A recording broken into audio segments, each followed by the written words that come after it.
Question നോക്കാം. Suppose the gravitational force varies inversely as the nth power of distance. Then the time period of a planet in circular orbit of radius r around the sun will be proportional to എന്നാണ് നമ്മുടെ ക്വസ്റ്റ്യനിൽ പറഞ്ഞിട്ടുള്ളത്. വളരെ സിമ്പിളായിട്ടുള്ള ഒരു ക്വസ്റ്റ്യനാണ്. അതായത് ഇവിടെ നോക്കുക, നമ്മുടെ കയ്യിൽ ഇവിടെ ഒരു സണ്ണ് ഉണ്ടെന്ന് വിചാരിക്കുക. സണ്ണ്, ഈ സണ്ണിന് ചുറ്റും എന്ന് സംഭവിക്കുന്നു, ഒരു പെർട്ടിക്കുലർ റേഡിയസ് മെയിൻറ്റെയിൻ ചെയ്തുകൊണ്ട് ഒരു പ്ലാനറ്റ് റിവോൾവ് ചെയ്യുകയാണ് എന്ന് വിചാരിക്കുക. ഇതാണ് നമ്മുടെ റിവോൾവ് ചെയ്യുന്ന പ്ലാനറ്റ്, അത് പി ആണെന്ന് വിചാരിക്കുക. ഈ സണ്ണിൻ്റെ സെൻറ്ററിൽ നിന്നും ഈ പിയിലേക്കുള്ള ഡിസ്റ്റൻസ് അത് നമുക്ക് തൽക്കാലം R to the power N ആണെന്ന ഒരു ക്വസ്റ്റ്യനിൽ തന്നിട്ടുണ്ട്. ഓക്കെ, അപ്പോൾ ഇങ്ങനെ ഒരു പ്ലാനറ്റ് റിവോൾവ് ചെയ്യുമ്പോൾ അവിടെ രണ്ട് ഫോഴ്സുകളാണ് സാധാരണ എന്തായിട്ട് മാറുക, ഈക്വലായിട്ട് മാറുക. അതിൽ ഒന്നാമതായിട്ട് വരുന്ന ഫോഴ്സിനെ പറഞ്ഞ പേരാണത് ഗ്രാവിറ്റേഷണൽ ഫോഴ്സ് എന്ന് പറയാം. രണ്ടാമത്തെ ഫോഴ്സ് എന്ന് പറയുന്നത് സെൻട്രിപെറ്റൽ ഫോഴ്സ് ആയിരിക്കും. അപ്പോൾ അതിൽ ഗ്രാവിറ്റേഷണൽ ഫോഴ്സ് എന്ന് പറയുന്നത് proportional to R to the power N ആണെന്ന് ക്വസ്റ്റ്യനിൽ തന്നിട്ടുണ്ട്. അപ്പോൾ നമുക്കിവിടെ എന്താ പറയാൻ പറ്റും, G M M divided by R to the power N.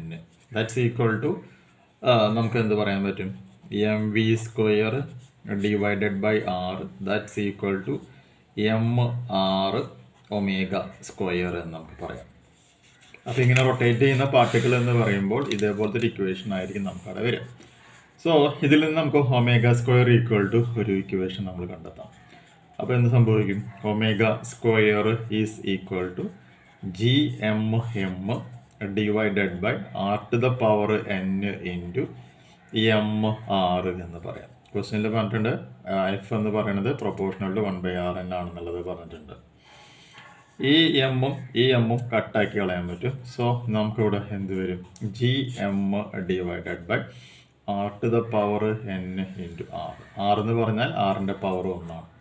അപ്പോൾ നമുക്കറിയാം X raise to M X raise to N എന്ന് പറയുകയാണെങ്കിൽ അത് X raise to M plus N ആണ്. അപ്പോൾ ഇവിടെ എന്താണ്, R to the power N R to the power N 1, അപ്പോൾ എൻ പ്ലസ് 1 എന്ന് പറയാം. ഇപ്പോൾ ഇത് എൻ പ്ലസ് 1 ആയിട്ട് മാറും. അപ്പോൾ എന്തായിട്ട് മാറും, omega square is equal to G M divided by R to the power N plus 1 എന്ന് നമുക്കിവിടെ മാർക്ക് ചെയ്യാം.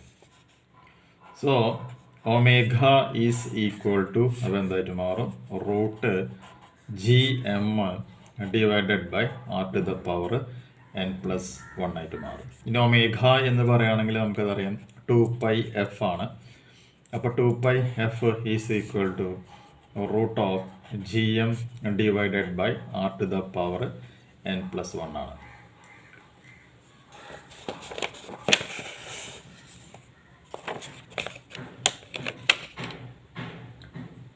So frequency f is equal to 1/2π root of gm divided by r to the power n plus 1.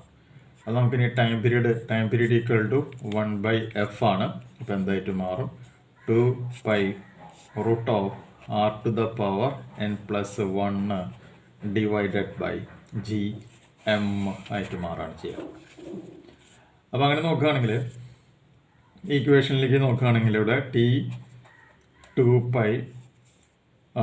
Root of R to the power N plus 1 divided by root G M. അപ്പോൾ T equal to 2π divided by root G M എന്ന് പറഞ്ഞാൽ അത് constant ആണ്. R to the power N plus 1 all to the power 1/2. അപ്പോൾ ഇത് constant ആയതുകൊണ്ട് നമുക്കിവിടെ എന്ത് പറയാൻ പറ്റും, T proportional to R to the power N plus 1 whole raise to 1/2 എന്ന് നമുക്ക് പറയാനായിട്ട് പറ്റും. ഇതാണ് നമ്മുടെ കണ്ടീഷനായിട്ട് വരുന്നത്. അപ്പോൾ ഇതാണ് നമ്മുടെ ആൻസർ. അപ്പോൾ ഓപ്ഷനിലേക്ക് നോക്കാം. അപ്പോൾ ഓപ്ഷനിൽ ഇത് ഏതാണെന്നുള്ളത് നമുക്ക് നോക്കാം.